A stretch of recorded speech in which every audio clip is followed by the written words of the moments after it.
Welcome back, everybody. Sorry about that. As you can hear, we got some lightning in the background, and it knocked us off for a second, but we are back. So let's bring you back over to Chris and Dave. We were talking about Verhoeven movies. But now we're going to get into actual art talk. So, Dave, tell us a little bit about your background and who you are as a person, as an artist. Um, okay.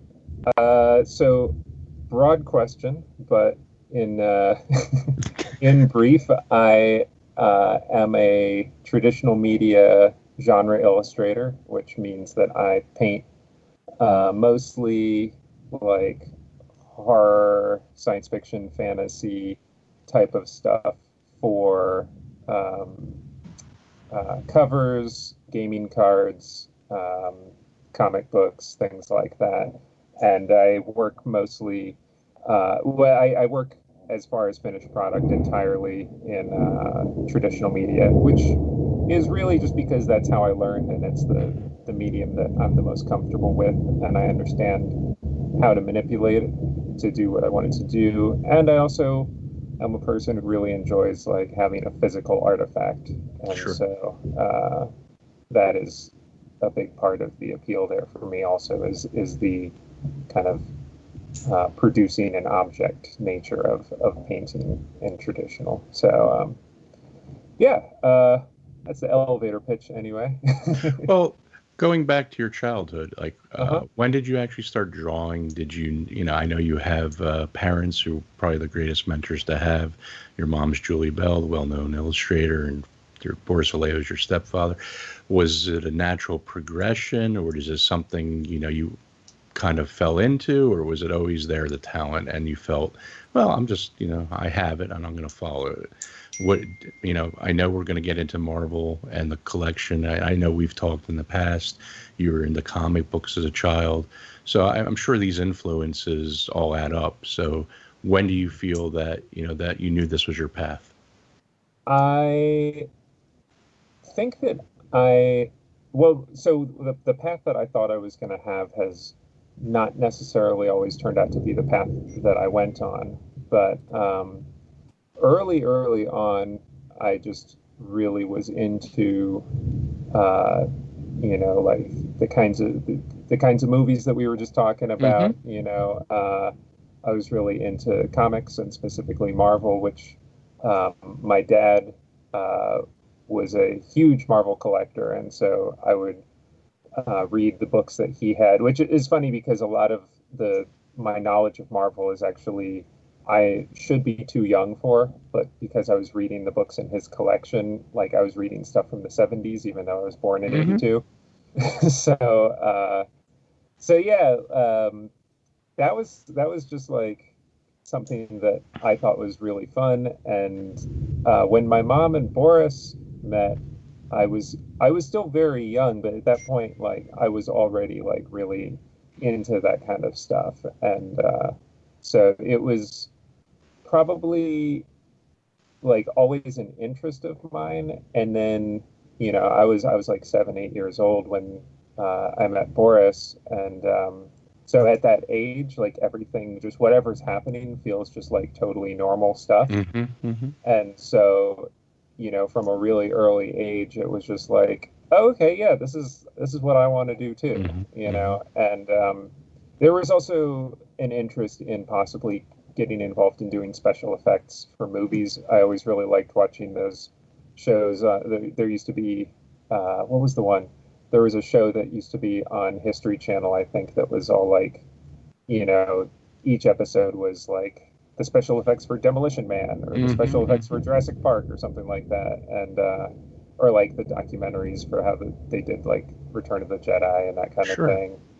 Um, so yeah, those were kind of like the two competing things, that and comic books. And um, when I got to the age where you got to start like thinking more seriously about kind of what are you going to do once you leave high school. At that point, my brother, who's 2 years older than I am, was already going to school in Philadelphia for just basically like a traditional painting program at the Pennsylvania Academy of Fine Art. And he was doing really well there, and my brother and I have always been really close, and so I decided that I wanted to go to that school as well. It was fairly close to my parents, and so it was like the family could all still be kind of like within, you Sure. know, driving distance of each other very easily. And so yeah, when I showed up at school and it was like I said, it was a traditional academic program, so there was no illustration major at that time. They do have one now, but back Right. then it was just painting, sculpture, and printmaking. And I did not really have any experience painting then. I had been just always focused more on drawing. And it turned out that I feel that painting is much more natural to me and Hmm. something that I really enjoy more than I enjoy just drawing. And so when the more I got into that and the more time I spent at that school, the more it seemed to me like being a comic book artist was not necessarily the thing that I should be doing because, you know, painted illustration just felt like Right. a better fit for my personality, I think, and my working habits. Did you, being that you were into comic books, were you influenced, say, back in, well, I grew up in the 70s and 80s, so I'm in the same genre of comics that I enjoyed.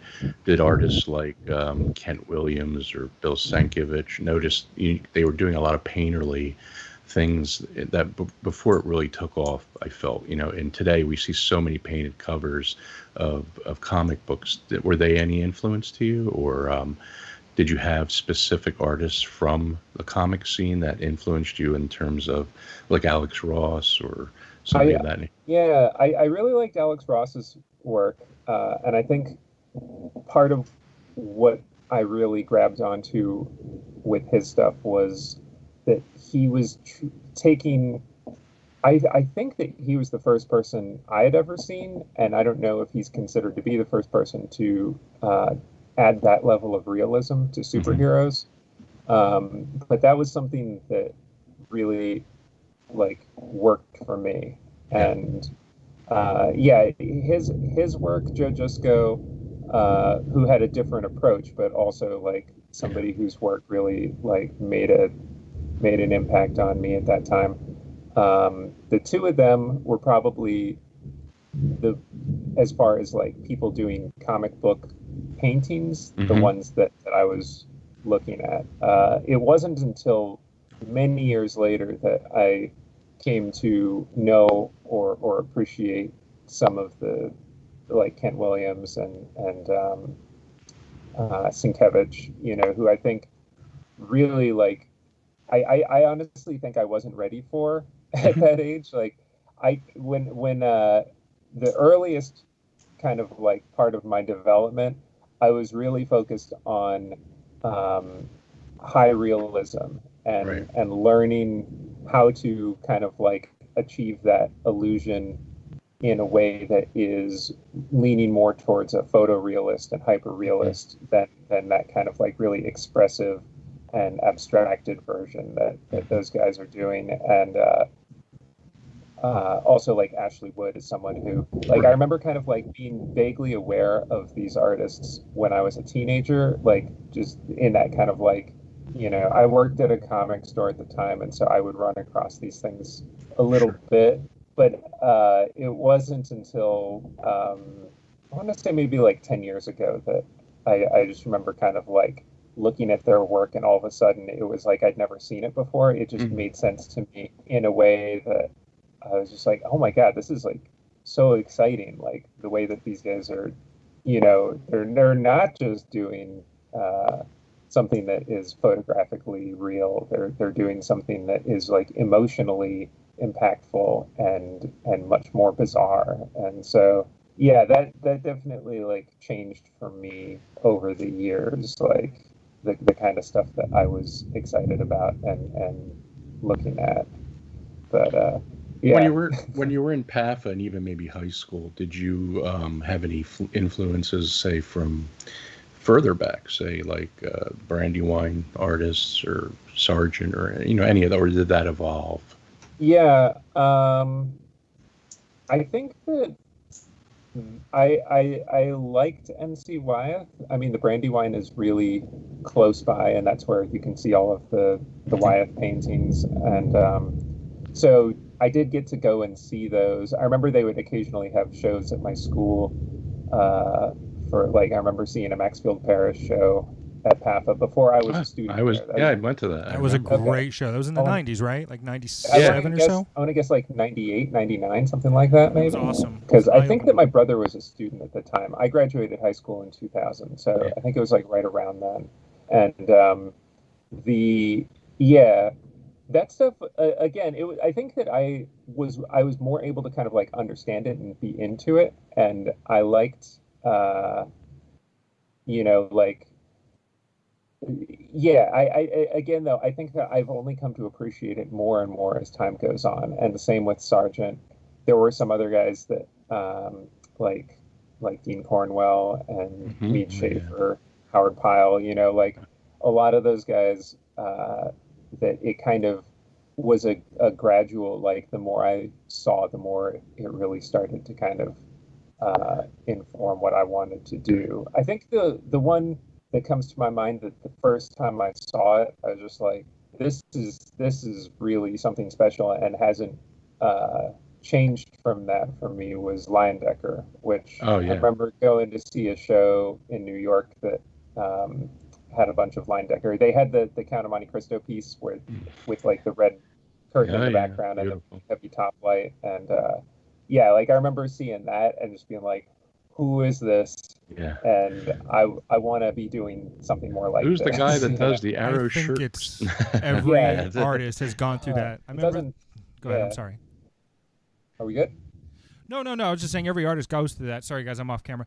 Oh yeah. But I remember I saw my first in-person Leyendecker at the Walders in Baltimore, and they have a huge one there. And man, it's like I had the breath knocked out of me.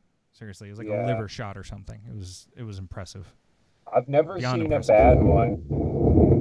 Oh. Now Odin's coming down. That set off some car alarms.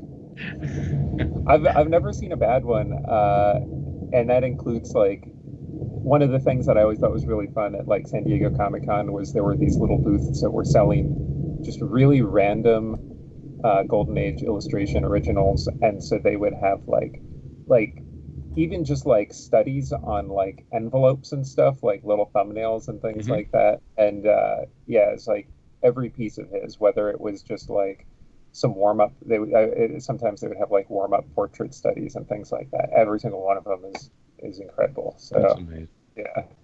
Now, you said you really weren't a painter. So in were you taking art in high school? Were you just drawing? What was your portfolio to get into PAFA? Life drawing. Life pretty drawing. much. Yeah, I was taking life drawing classes. That was another thing that was really nice about my mom being an artist herself was that I got to start going and doing life drawing pretty young. Sure. And I think at one point she actually, like the teacher who was teaching the life drawing class decided not to take it up again, and so my mom became the teacher for the life drawing class, which was I think maybe for like 1 or 2 semesters. And so yeah, like that was like it, like that, and then actually just like copying from comics. I think I did take like Saturday classes at the Joe Kubert School. Oh, did you? Once or twice also.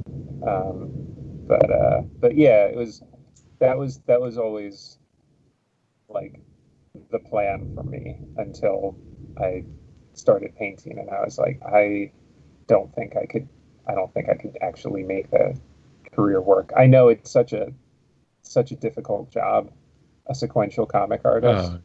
And that's what I was always amazed with Alex Ross, that he would do like Kingdom Come or Marvels, like all. I mean, yeah. It's just, it's a different mindset sometimes too, doing sequential and then still, capturing the moment. Oh, absolutely. Yeah, mm-hmm. And so I also, we know personally, Sean and I, that you were very much into photography for shooting your work, and you did the seminars at Artisticon on lighting and prepping and digital. Did you get into that before, or kind of that led into a parallel thing with your model taking and all? yeah, that was kind of like a necessity for a long time. Hmm. And Boris was always really um, into like they had, of course, like a really not only a really nice photo studio, they had a dark room in the house. Oh, wow. And so when I was in high school, like I did have some interest in photography, and I would like, use the home dark room, and I think that that was kind of like a planting of a seed, but it didn't really take for a long time. And then mostly I was just using photography to shoot models and knowing like how to get a good photo of my paintings so that I could, uh, submit them, send them to clients digitally and that kind of thing. And it wasn't until about 2012 that I remember I was on vacation in Europe, and I wanted to bring a camera with me. I would always bring cameras with me, like when I would go places, and then I would leave it in my hotel room or carry around the bag, but never want to like. It just like feels like really self-conscious to be walking around with your big DSLR or whatever, and so I remember on this trip, I was like, I'm gonna carry it. I'm gonna have it out with me all the time. Maybe I'll actually use it more. And so I ended up taking way more photos than I normally would anytime that I'm like out in the world. And that I think was really kind of like the thing that pushed me into just starting to enjoy photography as its own, standalone art. And Yeah. um, recently, my brother actually took up an interest in analog photography, which again, like, is something that we used to do when we were younger, and then it just became so much more convenient to do everything digitally. But I have like old lenses, and I really like the idea of these like old mechanical cameras and things, and so he kind of got me into that. And so now, whenever I'm shooting photography, it's like really fun to be shooting on cameras that are like probably old enough to have voted for Nixon or something. It's like I was out this morning actually finishing up a roll on a camera from 1959, and it's just like there's something really cool. It's all Yeah. springs and gears, and Oh, yeah. That's uh, when you're looking down, I instead of have some looking of those. through. I have Yeah. some of those too. Yeah, I have too many cameras, but they're all fun in their own different ways. But Well, then it's I loved photography back in high school. I took a lot of it and into college, and I kind of missed the analog, going into the dark room and processing and doing the. I mean, there's a quality about. I mean, yeah, the chemicals are harsh, but you know, it's. I don't want to say it's a lost art, but it's. I think now it's research. People are like, oh, I want to start well, doing this again. it's it's also at this point you can do everything short of making prints Yeah. very easily at home. Right.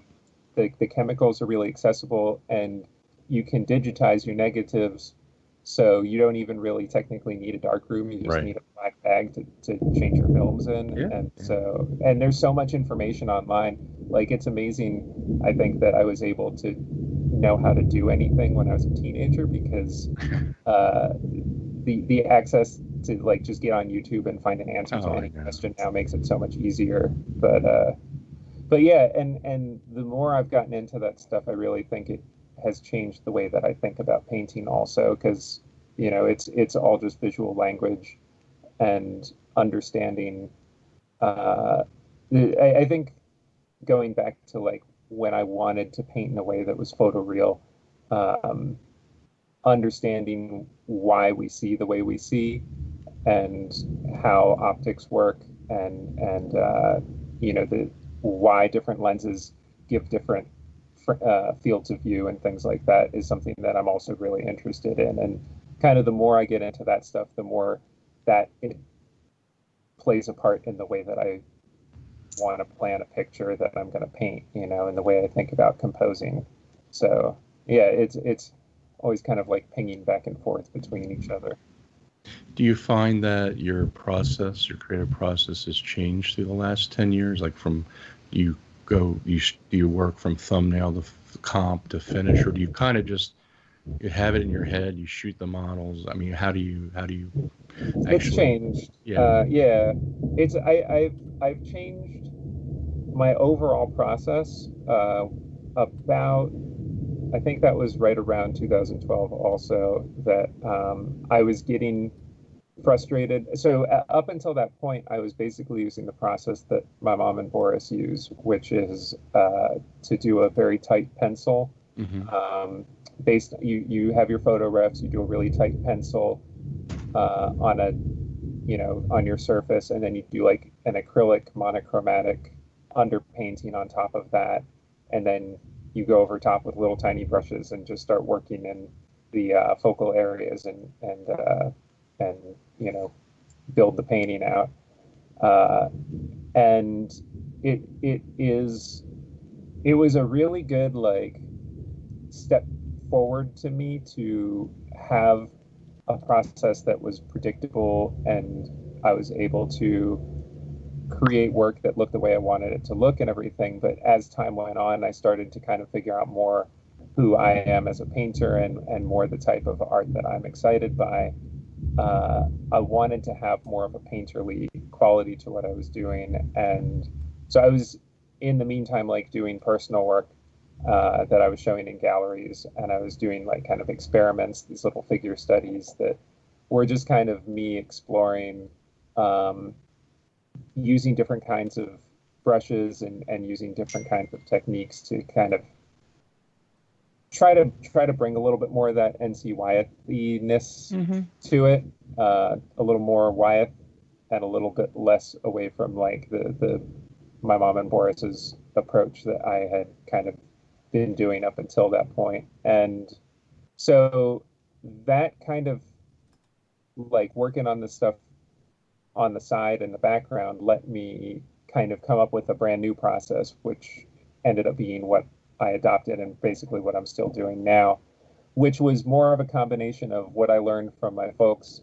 along with the traditional like kind of alla prima approach that I learned when I was at school. And um, I think also I only ever briefly took classes with him, but I took a couple workshops with Bert Silverman, and Okay.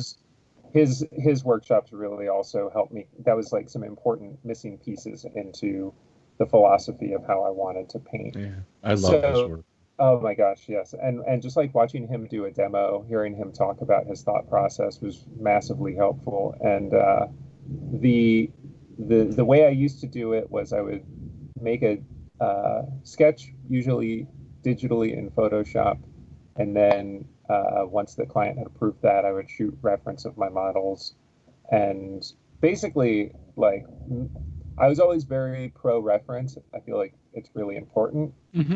Um, but I was also a little bit lazy as far as just like I'll reference the most important things and I'll just wing it with the rest. And um, so that was something that gradually started to change. I think Dan DeSantos was a big influence on me Sure. with referencing more thoroughly. Right. We actually worked collaboratively on this one particular job together, and I remember I was like, "All right, we got it. Let's just start." And he was like, "No, we need to get more. We need to go get some pictures of construction equipment. We need to go take some pictures of uh, appliances at the hardware store." And I'm like, "We don't have, we're wasting time, and in the end it just made the whole thing go so much smoother Right. that that kind of started me thinking about how much more important it is to prep early. Also, Greg Manchess, Sure. who I remember talking to him once about, because if you ever watch him paint, his Oh yeah. hands move slowly, but the painting moves very, very quick. Yes. Yes. I think a lot of the work he was doing at that time, I don't know if this is still the case, but it was like he would get everything laid out and then he would just execute in a single session the painting. Exactly. And he was talking about the idea of like you spend a week planning so that you can do it in a day. Yeah. And so like these things all started to kind of come together. Uh, and ultimately, I shifted some years back to where instead of sending a client a sketch and then referencing afterwards to do the finish, I realized that I could, if I shot and assembled all of my reference early, that's where I'm really like working out a lot of the important problems. Because sometimes like I would come up with a rough digital sketch, but then when I would start trying to put it together with paint, it just wasn't working right. And there were some really critical mistakes that were happening, some things that were wrong with the composition and the shapes and the values that uh, I was not able to foresee from that digital sketch. But once I got the reference and once I started working with paint, like it was really obvious, like something's broken and I need to go back and fix it. So it seemed to me uh, a better approach to put all that stuff on the front end. And before I even send the client anything, I've already shot reference and done a lot of problem solving. And then I actually happen to have a couple little studies handy here. Like these are what I send, to the client. Hmm. And it's like I'm doing a little kind of monochromatic oil study, and that's the sketch that I turn in. And the big advantage to this on the client's end is that this looks really, really close to what the finished piece is going to Sure. look like. There's very little surprise. It's a much better tool for communicating. Oh, yeah. And the advantage on my end is that it helps me fix any problems that need to be fixed before it goes out the door. Because there have definitely been times where I'll like get all my reference and I'll start painting it and it just doesn't work. And I realize that I need to go and do a little bit more kind of problem solving before the sketch is going to be ready to turn in. Um, so yeah, it probably sounds crazy because sometimes I'm actually like referencing and painting for like three pieces just to give the Hmm. client options and then they pick the one they want. But ultimately, it's rare that I need to like reshoot anything, and most of the time, I feel like the result that I get is better and just there is an efficiency to it, especially the Marvel Masterpieces job where I was going to be doing 135 pieces. I could plan in big batches and bring models in and shoot a whole bunch of stuff at once.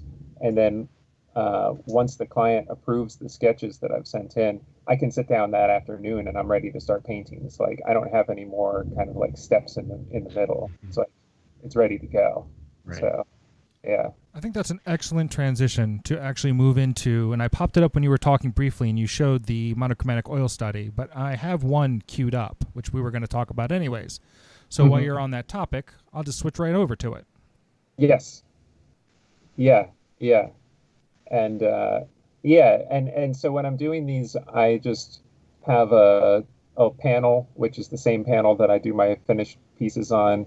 I put down a red, like a cadmium red ground, Hmm. and then I'm just working in black and white oils on top of that. And so it's mostly monochromatic, but that red gives me a little bit of temperature and color variation that I can play with, which I think does help give a little bit more kind of like life. I get sort of a spot color sometimes, like I have this Spider-Man piece here Oh, yeah, yeah, yeah. that using the red of the panel for the red in his costume, or that you had up the Cyclops and Mr. Sinister time lapse playing a little while Yeah, I'll ago. pop that up Like right I now. remember uh, the sketch for that one, like just kind of using the red of the panel to kind of help pop the accents.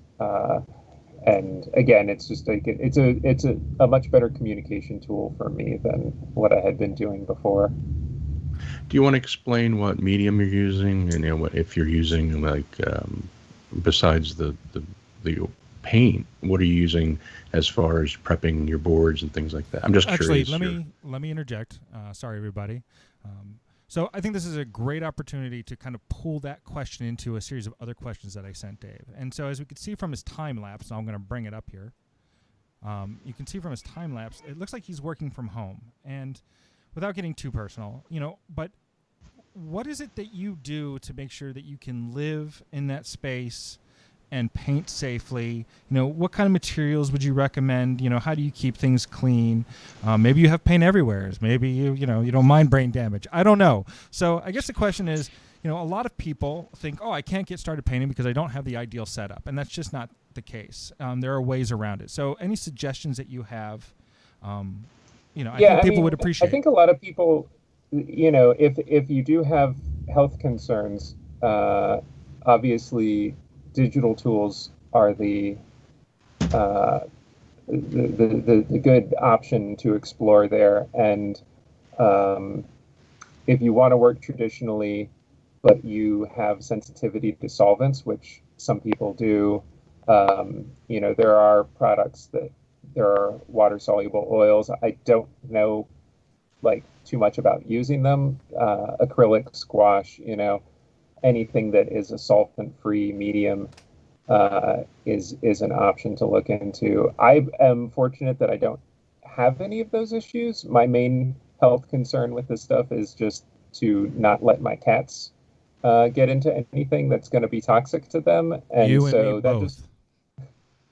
I'm sorry. We didn't hear me that. Both. I have footprints all over my studio floor. It's inevitable, and I'll just leave the door open for just a brief second, and then my buddy hops in, and he's right there, and then I have to spend a long time cleaning his paws because I don't want to poison him.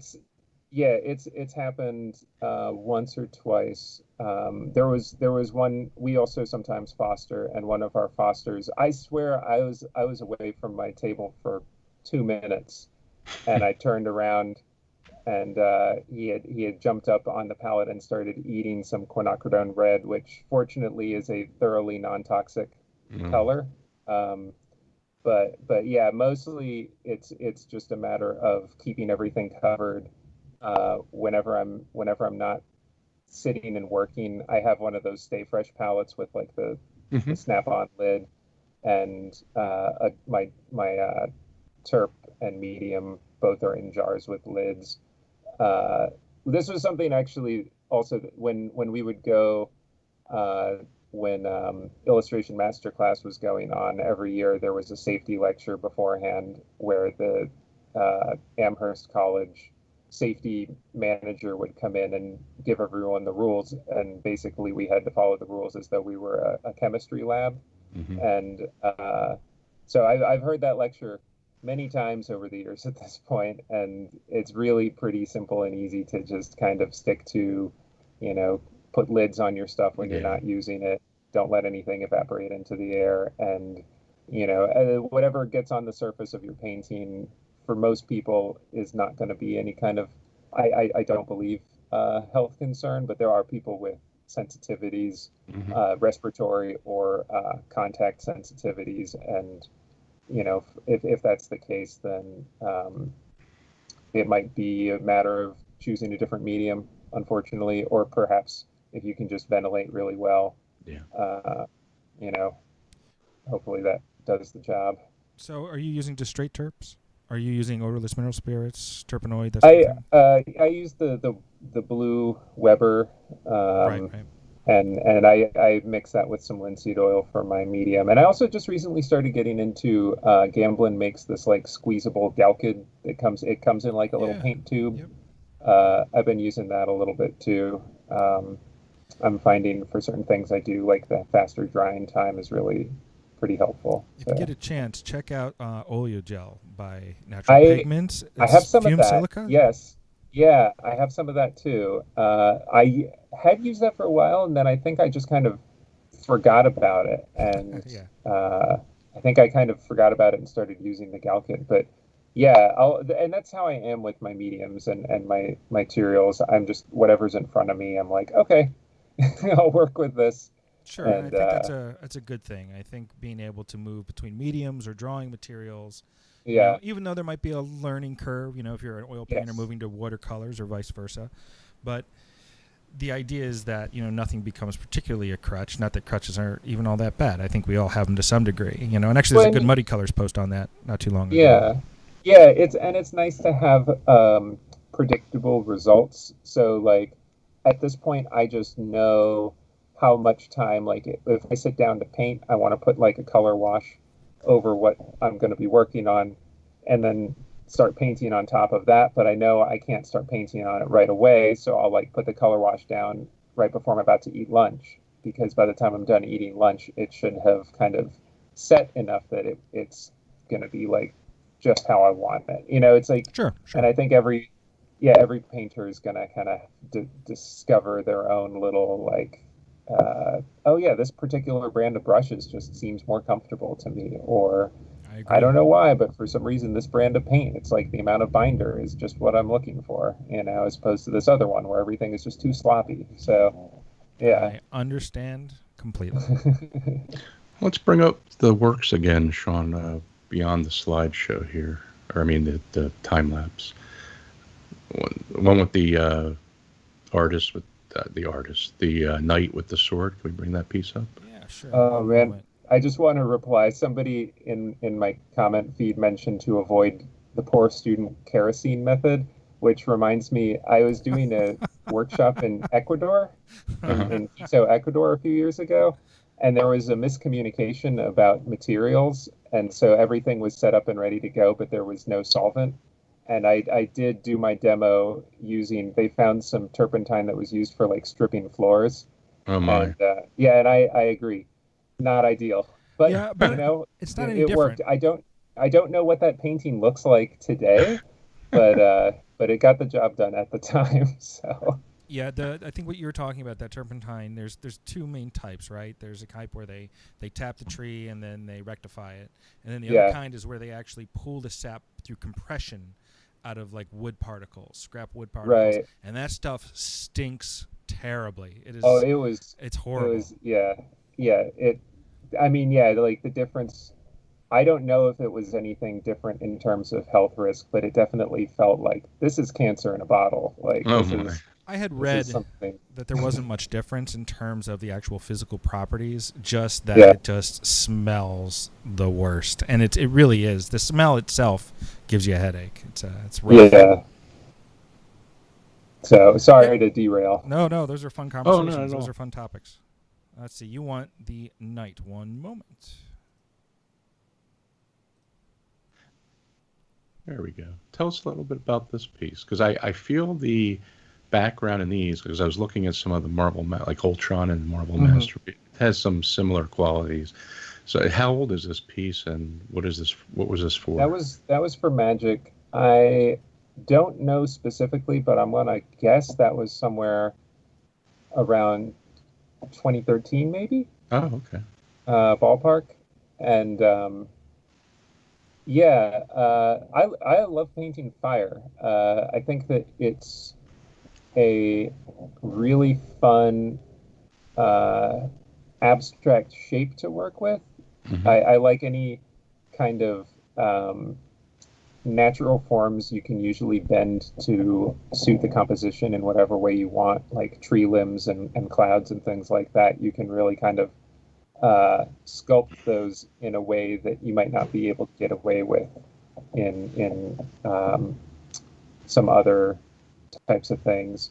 But fire in particular, I think, is really cool because it's also a light source, and so you can really play with that in the composition in the way that you're making designs that also influence the environment around them. And this particular piece, it's supposed to be this figure is being protected by like a magical shield from a fire blast, and so it's like the fire's just kind of like rolling off around him.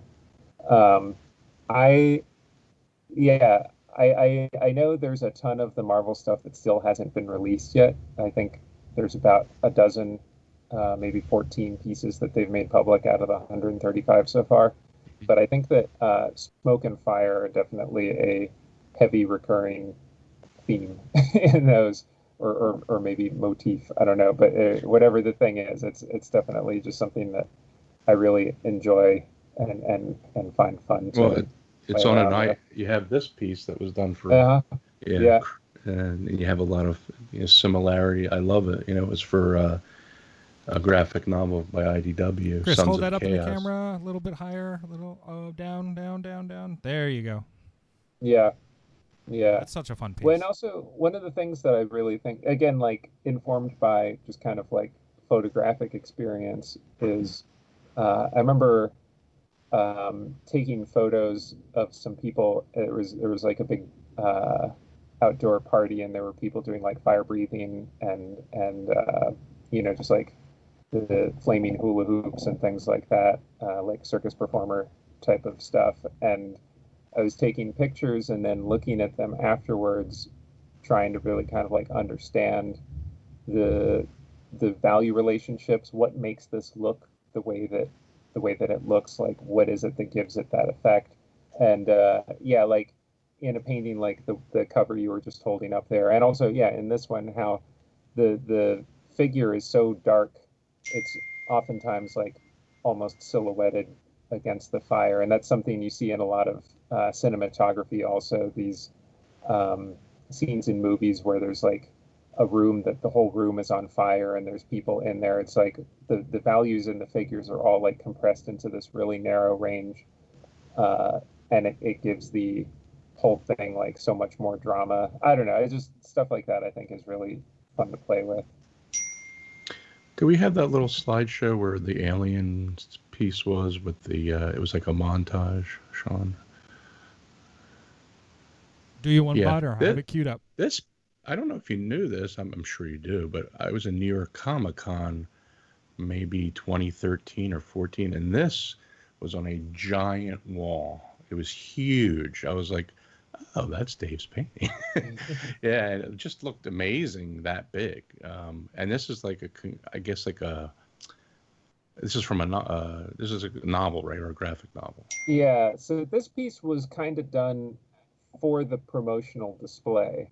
Hmm. But they used it also as I think it was like the collected hardcover that it was Alien, Predator, Alien Hmm. versus Predator, and Prometheus, and then all four of those mini series were collected in a book, and this was like a wraparound that went with it. But yeah, I knew when I was doing this that the main use that they had in mind was to be a booth graphic at the conventions, and so I knew it was going to be printed quite large. So the original is not enormous, but it's about, I think it's like 2 foot by 4 foot, uh, Oh, yeah. which is bigger than I normally work, but also for something like you said, it's blown up to the size of a mural. Uh, you know, that's the kind of thing I think most people are really kind of looking at it from a distance. Hmm. So, yeah. Were you happy What with I the translation to the larger size from the smaller size? Did you like how it translated I, on a larger I, size? I thought it worked. Yeah, I got to see it at San Diego, and I was pretty happy. Ever since I started getting into painting with a more painterly aesthetic, which Hmm. I think my work is still in many ways very tight, uh, being that I am still rooted in that kind of like traditional realism of the forms, but the brushstrokes, I think it's really exciting to find kind of like abstraction and shapes with the brushstrokes. That so Hmm. it's like laying these two things on top of each other, and for whatever reason, something about that also means that blowing the work up larger tends to look pretty good, which I've done a couple of books of these series of figure paintings that are the originals in the books are mostly 5 by 7, but the books are larger than that, and so almost all of them are blown up bigger than how they were actually painted, and it's just something about the working in a more painterly uh, aesthetic seems to lend itself well to uh, getting blown up like that. Which, I mean, for the most part, my work gets reduced. It's, magic cards and book covers and things like that are always much smaller than the original. So it's interesting to see it go the other way.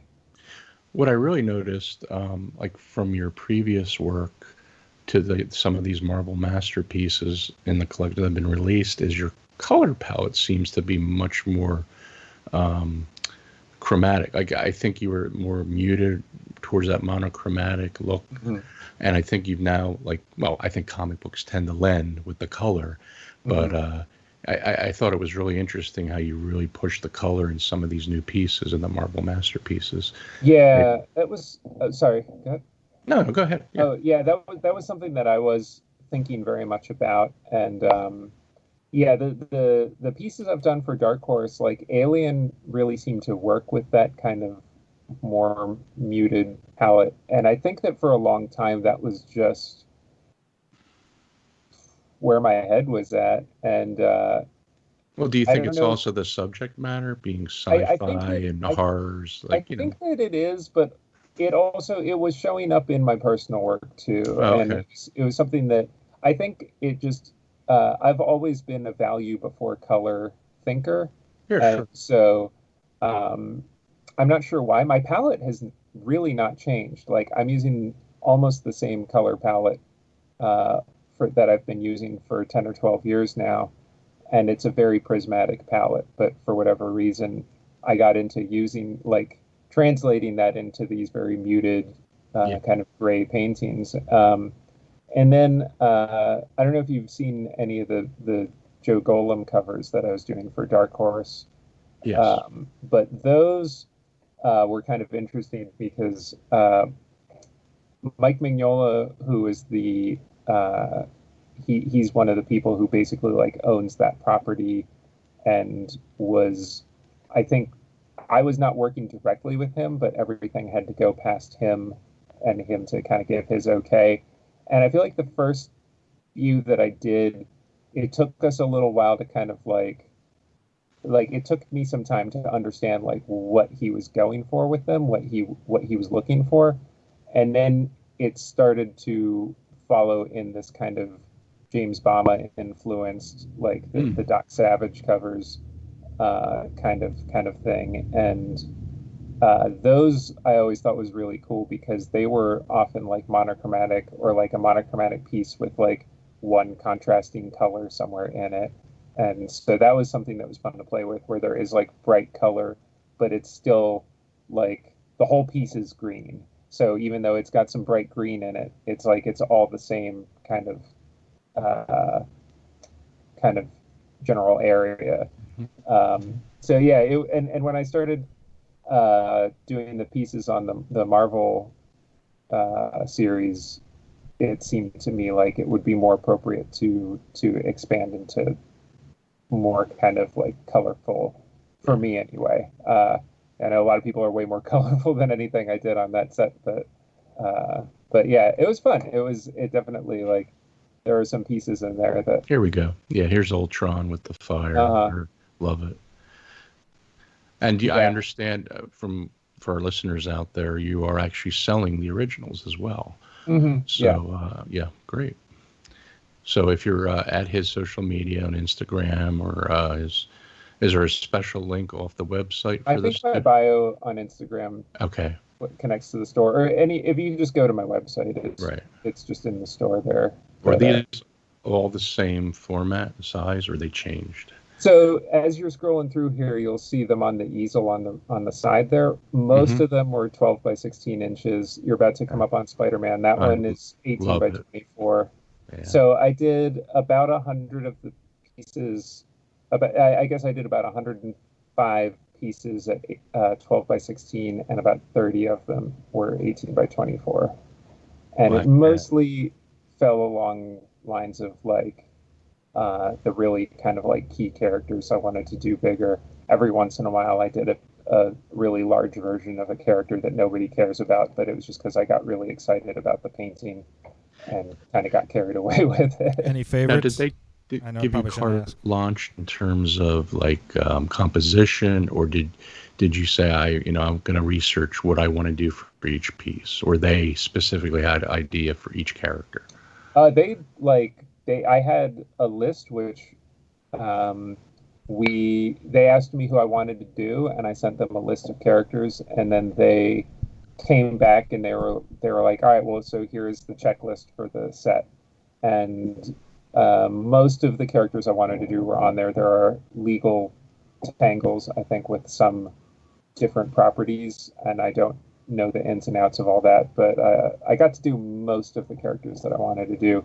And then, of course, there were a whole lot of names on there that Marvel added, or that Upper Deck added, that were, in some cases, characters that I was not particularly familiar with. But that was it. Like that was the brief. And so I went and researched, and I before I started doing any sketches, I really just spent a lot of time kind of refreshing myself on the characters that I knew, and also just like reading up on and researching the characters that were new to me or characters that I was not as familiar with.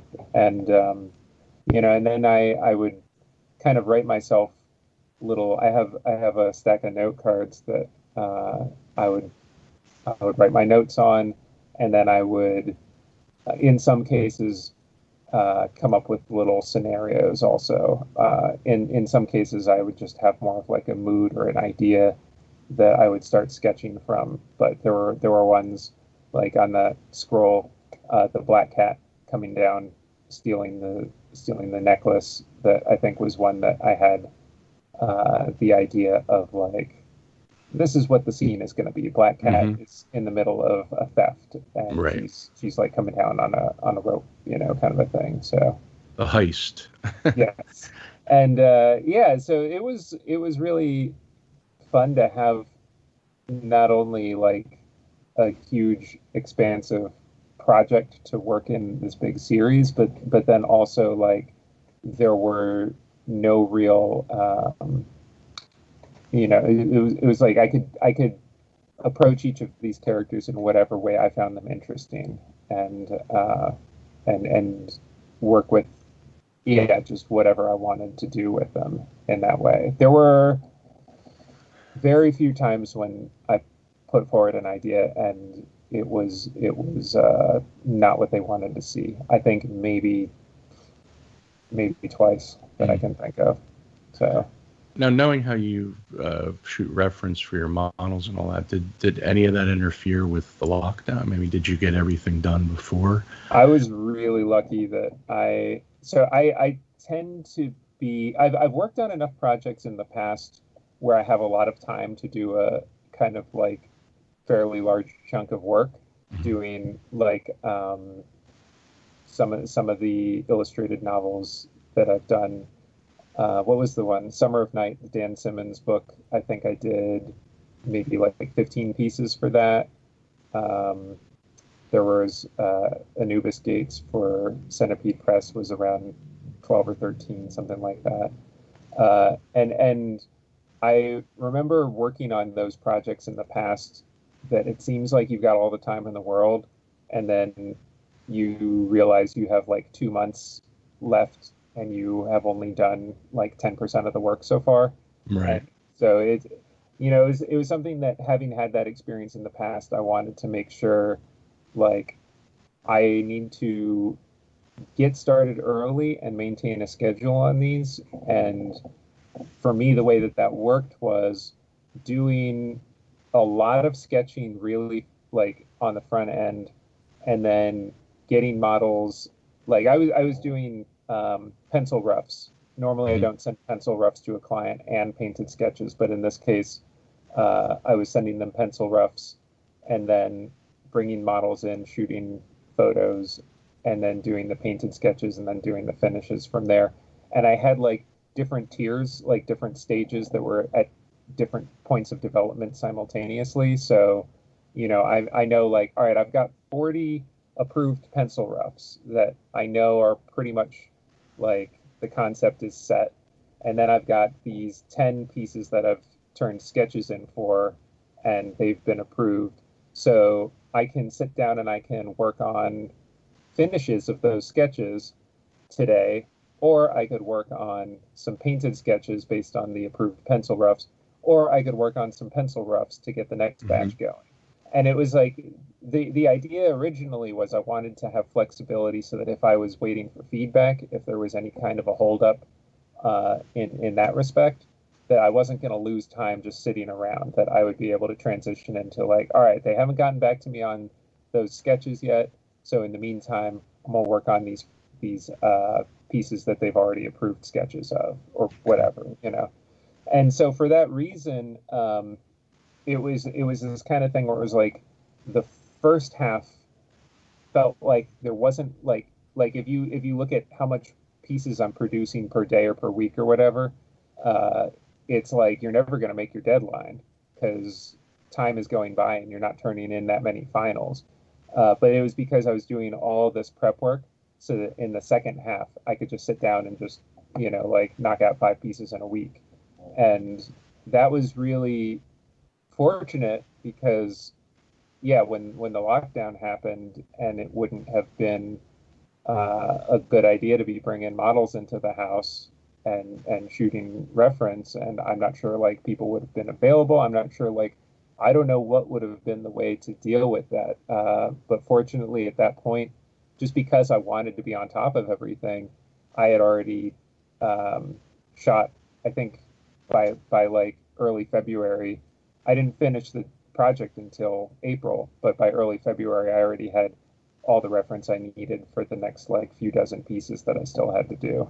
So I have this piece here that reminds me of a certain art director. oh yeah, that one's not up on my website. Yeah. Yeah, the She-Hulk. Lauren Panepinto, right? Yeah, yeah. It Yeah. is on my Instagram. I don't Yeah. have it up on the website. Well, part of the reason it's not on the site is because those pieces were the ones that were available for sale, and Gotcha. actually, Lauren's mom bought the original of the She-Hulk, which was super That's cool. great. I didn't even know. Apparently, her mom is a judge, and I think Oh, that that's it's. There's so many things. I'm just like it makes me so happy sometimes when a painting ends up with a particular person, yeah. because that painting of She-Hulk, it's like she's standing in front of the statue of justice, Mm-hmm. because Yeah, that's yeah.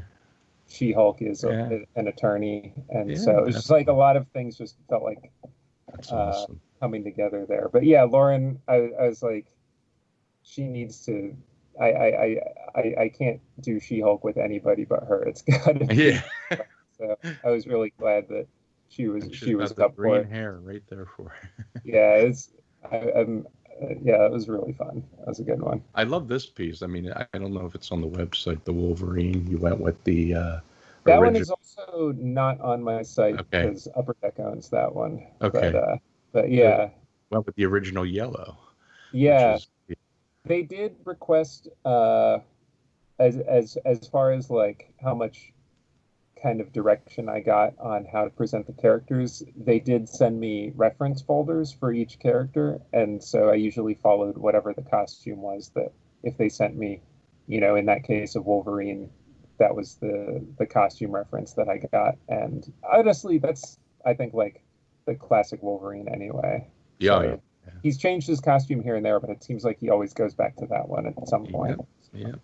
Now the one we had time lapsed is the Cyclops with Hmm. Mr. Sinister.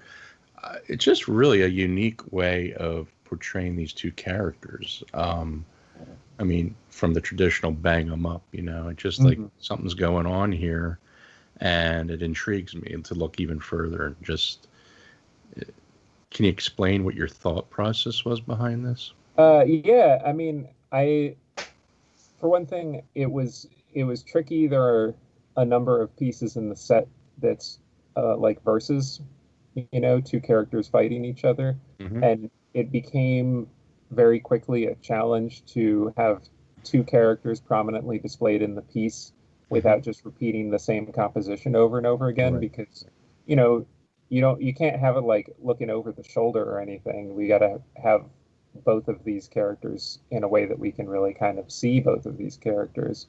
So this one, I felt like the the way that it was going to work well was to have Mr. Sinister pulling his visor off, and it's like one of the things I always. Spider-Man and X-Men were two of the titles that I read the most, and I remember Cyclops's kind of like one of his main fears was always losing control of his power, and that's one of the things it seems almost like a defining part of his personality is that like need to have control and fear over losing that control. And so I just thought that would be a really cool way. Yeah. Like once I was thinking about like, why am I seeing both of these characters from the front? Why are they not facing each other? And then I started kind of sketching and playing with ideas, and that was kind of something I hit on that I was like, this is going to be the thing to do. Yeah. It's very powerful. Great image. Now, do you use mainly the same models, or you use different models for every piece? Like, did you have a group that you kept reusing, or So like?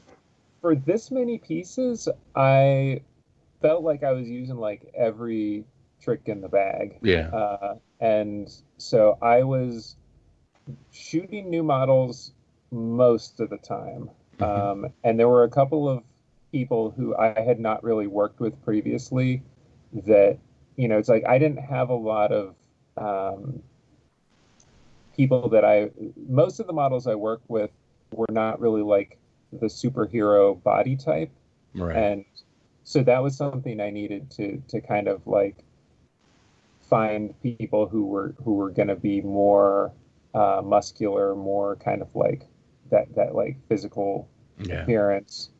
Um, and then there were some cases where I was working with reference that I had. Like sometimes I'll shoot things and then it doesn't get used, or sometimes I'll shoot things for something and the client decides to go with a different idea, but there were some really cool shots that never got turned into a proper painting. So I got to pull some stuff from that.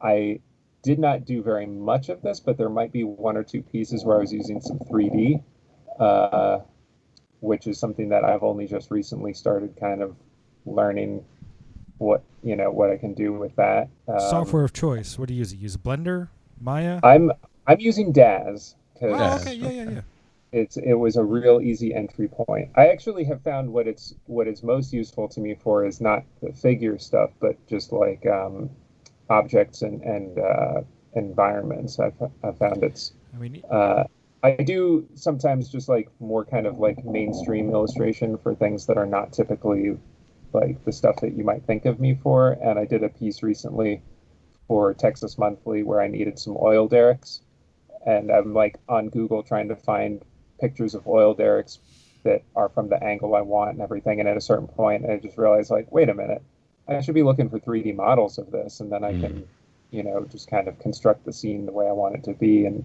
so it's like something that a lot of people are way, like my brother is he uses 3D extensively, I think. And Sure. so whenever I was having any issues, I would call him up and he would kind of talk me through it. But yeah, I'm very much a novice when it comes to that stuff. It's really new to me, but I'm finding it to have a lot of potential for What do you helping fill think of the gaps. whole photo bashing movement lately, like with gaming, where they kind of bash photos together and Hmm. and then like an For artist, concept work, you mean? yeah, and then an artist like I mean, do you ever deal with like preliminary photo bashed work, and then, or is it all your own reference? Oh, I don't think I've ever had a client send me something like that to paint. I would Okay. not particularly enjoy doing that. The closest I can come, I did a painting of David Bowie Hmm. some years back for Rolling Stone Italia, and Right. I think what happened was they had photographers who shot pictures of Bowie, and then they decided that it didn't work. They wanted that image, but they wanted a painting of it, and so they Okay. basically sent me the photo Hmm. that these photographers that they had purchased from the photographer, and they were like, "Do this as a painting," which was fine. It was like, all right, this is just easy money because that's like I don't have to think at all. But it's not something that I would want to do regularly because it's also not like intellectually rewarding at all, Yeah. uh, but as far as like using it for concept work, uh, I mean, if that's what gets the job done, I like when I'm putting together my reference for these paintings, that's basically what I'm doing. I'm shooting reference. I have a pretty extensive library of just photos that I've shot. Like I think my folders are dated back to about 2007 from when I have anything that I kept, but there's, hundreds of thousands of images, and it's sorted into, I've got my folder for like smoke reference, I've got my folder for outdoor environmental reference, I've got my photo for trees, Sure. and so when I'm putting together my compositions, I'll go digging through those things. If there's something like exotic I need, like the 3D software is something I do now, or just like trying to find stuff on Google that can help me like inform what I need. But a lot of my referencing is photo bash problem solving, Right. and it's almost like a different type of sketching for me, But where it's just kind of like moving things around, trying things out, and being able to see very quickly like how it's all going to come together. I like to keep everything in black and white when I do that. I always Hmm. print my reference in black and white and then add the color afterwards, which, again, like I said, I really feel like value before color is my Yeah. priority. And I had Tim O'Brien. I think I was one of his first students back at University of Arts. How he's president of the society, and that was something he always emphasized. As long as your values and you can throw any color down. yes, yeah. And that's very important. And this is a two-part question. How did you approach Marvel? Did they approach you? Was this just a blind? They Upper Deck contacted me. So I did that. my connection with Marvel was like zero. Oh, okay. Everything was through Upper Deck, and they contacted me, and it was like, we have an NDA we'd like you to sign so that we can ask you about a project that we'd like you to work on. I'm like, okay, Mm, and then we got on the phone, and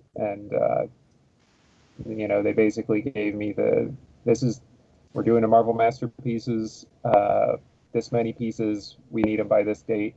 I actually originally, for some reason, I thought the due date they gave me was a year earlier. Like for whatever reason, I misunderstood, and I thought they were telling me they needed them in April of 2019 instead of 2020. And I'm there just like, I have to say yes. I think I can do it. Like, kind of kind of like doing the math. And then when I realized like, oh no, they mean 2020. I'm like, yeah, yeah, absolutely. 100% on gotcha. board for this. And But that leads to my second question. How geeked out did you get being a Marvel fan? How much fun did you uh, have working on this? super geeked out. And I didn't think like,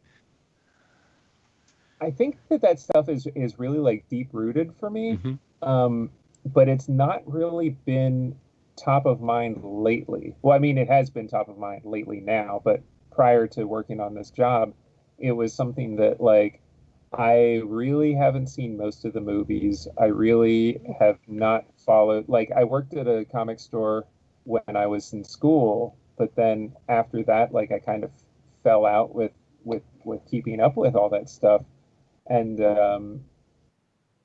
and at a certain point, it just like I always wanted to do work for Marvel, and I did a little bit many years ago, but Hmm. it never really went anywhere. And so at a certain point, it just kind of seemed like, well, yeah, that makes sense. Like what I do, it's not really superhero type of stuff, and there's a different style to that. Like my work is not as exaggerated or as like kinetic, maybe as some of the people who are doing more regularly like that kind of work. So it just didn't really seem like my path.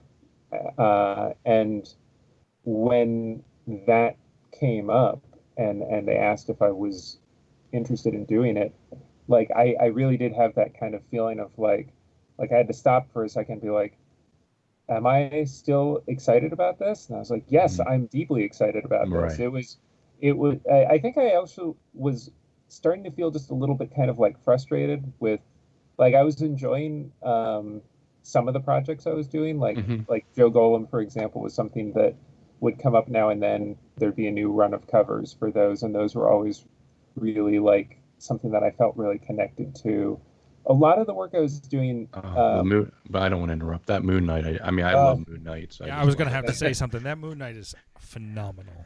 It's so much uh, fun. but it was like this really kind of rejuvenating feeling to be like, I think anytime, I guess, when the thing that you originally got interested in, like comics were the earliest thing that made me want to draw. Sure. And so even though that turned out to not be the path I followed, when that opportunity came up Oh, to do yeah. something that was connected with that, and Yeah. especially, I mean, like, my folks, they did a Marvel Masterpieces set in 96, 96, which, yeah. uh, and at that time, like in the early 90s, prior to that, like I was really into like going to the conventions and collecting those card sets and things like that. I And have them so, too. I totally have those cards. I yeah, They're think the awesome. you Hildebrandt you brothers have did to, 94, then Joe Jusko, then your Have parents. those. I was Have like, Sean, those. yeah, it was big.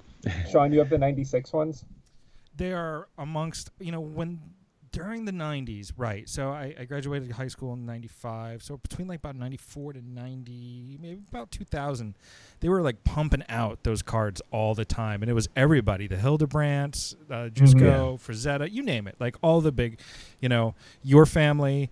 And Well, I because just gobbled them up because I couldn't afford anything more than just some packs of cards. And I'm sure they're not yeah, yeah. complete, but I have a lot. And I just have a box filled with them because, Well, one of the things that uh, surprised me, because that was one of the first things I did, was I was like, I'm gonna go pull out my binders, which, like, yeah, the Just Goes Hmm. and the Jim Lee cards, and and I was looking for the 96 Marvel Masterpieces that my folks did, and I was like, I don't know why I can't find them. And I asked my mom about it, and she was like, oh yeah, they never really sent us, they only ever sent us like one set of cards. So she had the set that they had sent her, but I was like, oh man, I couldn't believe that I never got one. And I went on, I was like, she's like, do you want to borrow them? I was like, no, I'll just get one on eBay. And it turns out that that set is Oh, yeah, like they're two pricey. grand or something. I Yeah, forget what it is. they're They're like sought super after. Yeah. expensive.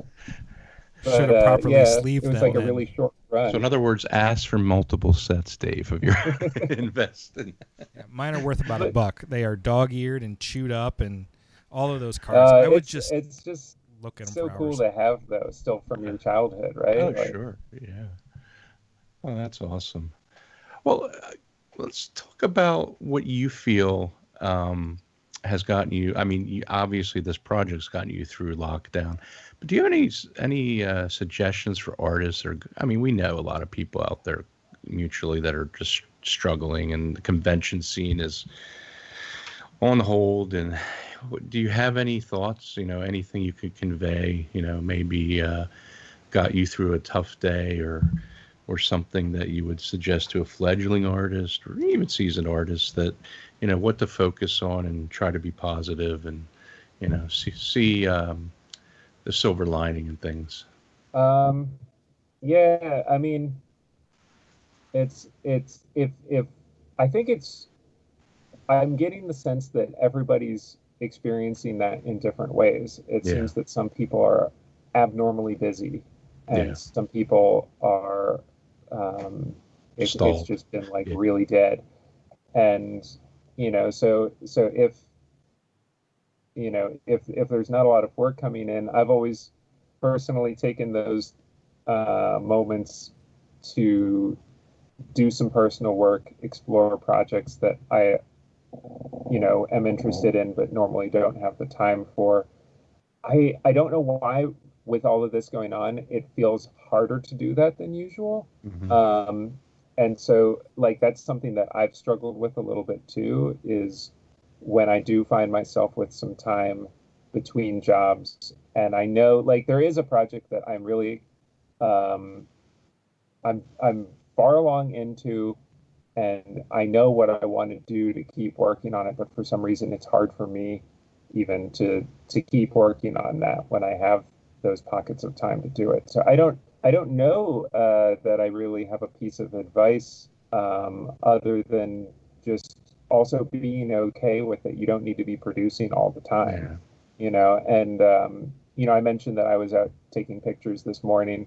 I'm finding some days it's really hard for me to sit down and paint, but I really want to go, you know, take pictures. I really want to go, like, do something that doesn't necessarily feel productive in the sense of it like furthering my career, but it's good for me. It makes me happy to do, Sure. and yeah, just the fact that you're creating content doesn't necessarily mean that what you're making is good for you either. So I think it's just a matter of kind of like being fair to yourself. And if you're able to, if you're really busy right now, then that's great. And if you're able to use this time to be like starting that personal project that you never have time for, then that's great. But if it's something that feels just like a real struggle, Hmm. that's okay too, Sure. and a lot of people are going through that. And it's this is hopefully just a blip, and we'll be on the other side of it before we know it. And it's all just about like taking care of ourselves in the Yeah. meantime. Um, I like to say, there's some things that are just out of our control, and yes. we like to control our lives to the point where, where we want to be productive and happy. But sometimes, as we see now, where a lot of people are out there struggling, but that doesn't mean it's going to last forever. And try not to be so hard on yourself. Yeah. Yeah. That's how I look at it. And yeah, I just wanted to get your feel on art school. Did you feel that it was a positive thing for you? Like, what would you suggest to young people today? Well, today it's right now with schools not opening, a lot of online instructions and moving over, virtually for even Mhm. the art schools. But do you feel that path is still a very valid path, or like other like IMC or these other type of workshops, ateliers? Yeah. What's your feeling on that?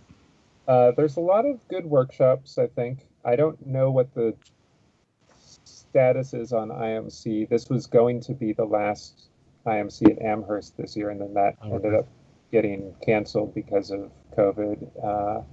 I hope that IMC will continue in some form in the future, Oh, but I me know too. It's a bummer. that they also do the people behind IMC are also doing Smart School, Yeah, which in a way, that is much more ideal for the current situation, and I sure. think that programs like that are really helpful. But it's like I feel like these different programs are helpful to people at different stages of wherever they're at. So like I always thought of a workshop like IMC is a great kind of like it's a way for people to kind of push themselves forward if they feel like they're stuck and they need something to push them to that next, you know, the next step. And then something like Smart School is a more kind of like it's sustained over a long, I think it's like a 12-week program Right. where you're every week checking in, and so it's like accomplishing different things. And um, I think that kind of instruction, both of them are really good in different ways for different reasons. Traditional university, I I hesitate just because it's so expensive. Yeah. And I have no regrets about my schooling, but when I went to PAFA, I think that it was $9,000 or $10,000 Hmm. a year, Yeah. and now it's I think close to 40 or Wow. something, which Yeah. is crazy. Yeah. 60 or 16 when I went to school, and now it's 52. It's Yeah, I I don't know how insane. you started out justify that increase. 7,500 at University Arts and ended at 11, and I thought that was a lot. And And I I had remember 3 years paid through scholarships. when I was looking at schools, I don't know what year that would have been, but I think it was around 20 or low 20s or so when I was looking at schools. And yeah, and the way that it has just continued going up and up and up, and the amount of debt that most people would have to go into to Yeah. be able to do that, it really does make me question. Uh, on the one hand, I feel like it's hard to substitute long-term in-person learning, not just from the instructor, but also the peers. There's so much that I feel you learn from the people who are in your class alongside of you, and there's so much benefit that a lot of people get from those connections and friendships and relationships that they make during the years that they're in school. It's really hard for me to completely, dismiss that, but the cost that it comes with these days, I feel like this is not a real like happy optimistic answer, but I personally do question like is it worth it? And It's a valid question. It's a valid point. yeah, Yeah. and I don't feel like I have the any relevant recent experience to offer alternatives as to ways.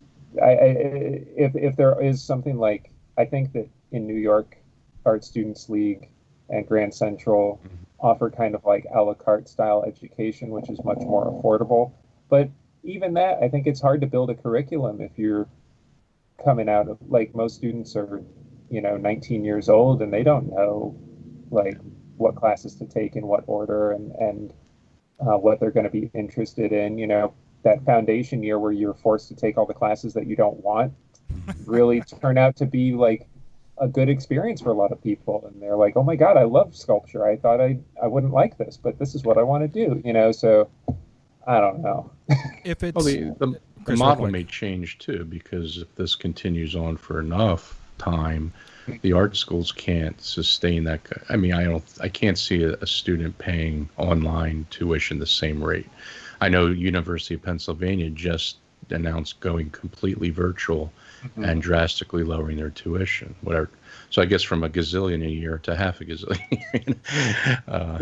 Which is good. I don't know that a lot of schools are necessarily doing that, and No. it almost feels, from what I've heard, and it's very anecdotal, but I get the sense that a lot of schools are just like, we're just going to wait it out, like, Yeah.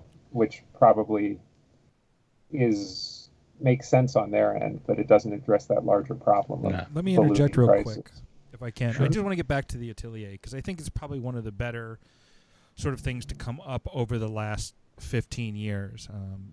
These little pockets of super serious study with a very strict curriculum, which I understand that, the curriculum that you would have gotten at Water Street versus, say, under Michael Aviano, or at, say, Watts, are very different, especially from like the site-side methods of like Atelier Lac, that sort of thing.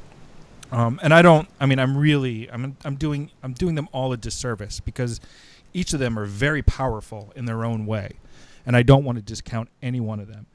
So once you found the right school for you, your temperament, the things that you want to achieve, I feel like the ateliers provide you with an excellent place to start learning art and become extraordinarily competent without having to deal with the things such as foundation year. Now, keep in mind, if you're going to university, foundation year for you is substantially different if you're getting a certificate at PAFA than at an actual, at a college. Now, you went to a legit art school, so I'm being very careful because I don't want to say something that's offensive. But there's a lot of other liberal arts that get thrown into a university degree that you may never use. I actually think they're kind of important for a well-rounded education, but they may or may not have any impact on your career, and chances are they probably won't have any. And you're paying, $700 a credit hour for all of this extra stuff that unfortunately isn't going to get you very far in your art career. So the question is, how can you condense that? And I really feel like the ateliers really provide a solid answer for that, at a fraction of the cost. And seriously, it's a fraction of the cost. You can get this incredibly condensed, specific education, and if you research it well, it will be very well tailored to your needs. Maybe you want to draw forms, and you want to use value specifically. So you'll head more like, I'm going to go towards, a 3D based style sort of. I don't want to. I'm stuttering and I'm at a loss of words, mainly because No. I don't want to I agree. pigeonhole one atelier, because I love them all. Yeah, and that's really actually very similar to what the program at PAFA was when I was there. I think it's different now because I think PAFA is officially connected to Penn.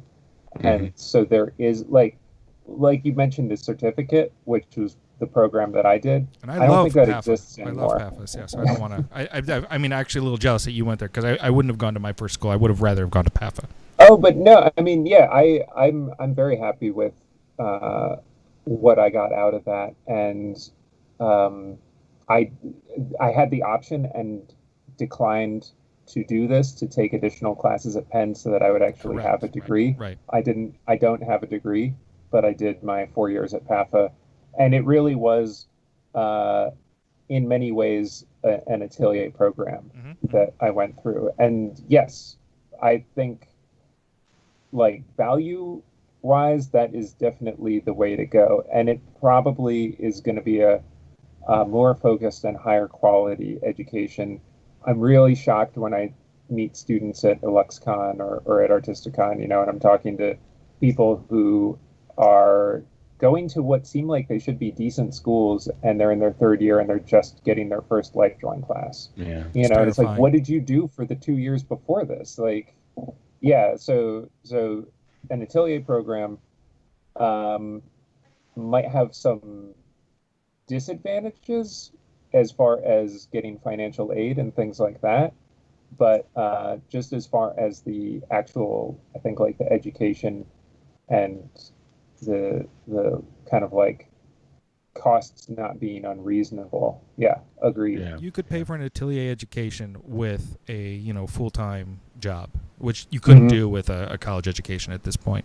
And the other part I Mm-hmm. just wanted to add to that, like I said, I was tiptoeing around because I actually love all of the ateliers. I don't want to like say one is better than the other or pigeonhole one into a particular style or technique. But once you've kind of have the atelier part, and you want to move into illustration, and there are schools that are ateliers for illustration, like Watts does a really good job with that, an incredible job with that. You then have IMC, which, as you said, is ending, but Yeah. Smart School or Miracola's program. So then all of a sudden now you have all these other little workshops where you can go hang out with other artists that are doing it Mm-hmm. professionally, and if you make a good enough impression, you begin to develop inroads. So you develop the social Which structure, and that's awesome. yeah, that actually really maps very closely to my own uh, like path that I took because no, there was no illustration happening at PAFA at the time, and it was going to Comic Con and learning about conceptart.org, which back this would have been like 2005, I think, that I first found out about conceptart.org. Back then, that was like a really uh, solid online community of artists who were sharing and learning with each other, and It I was don't great. I think that remember it. exists in the same way anymore, but it's turned into these like communities that pop up through the workshops that you're talking about. Yeah. Yeah. Definitely. Great. Well, when is the actual? It's the end of September. The cards are coming out, or All I know is September. I would okay. say probably we should be expecting end of September, just because then we'll be happily surprised if it's Yeah. earlier. I haven't seen anybody put out an actual date yet, though.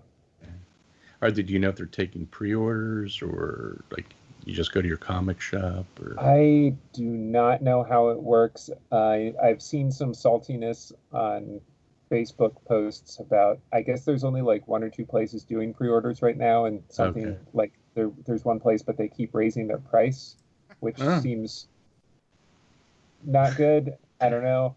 It's hand like, sanitizer and Marvel masterpieces. yeah, it's but um, yeah, I honestly I can't answer that question. But if you Yeah. go find, there's like a couple of Facebook groups dedicated to Marvel trading cards and Marvel masterpieces, and the people that run those groups are, experts in the subject and very, very friendly, and they can set anybody on whatever path they need. So, yeah. Well, I'm assuming you would hope to do more for Marvel since you were so stoked by this project, I or well, yeah, Upper Deck Marvel, sorry, yeah, or I Marvel I themselves. don't I don't know really kind of like it feels at this point like now that Marvel is owned by Disney, I get the sense that there are a lot of different kind of parallel situations going on, and so I don't um, really know like how connected the different departments are, but that's something that I definitely would love to do more of, and hope that I will get the opportunity to. Yeah. Well, we hope you do, and we wish you all the best in all your future projects, and can't wait to get this set. And Thanks. very, very beautifully done, all of them. So far, Thanks. the ones we've seen. I'm sure we got so many more. Well, yeah, we got tons more to see. I think it's time to wrap it up. Yeah. Any final thoughts from you, Sean? No, well, thank you, one, for joining us.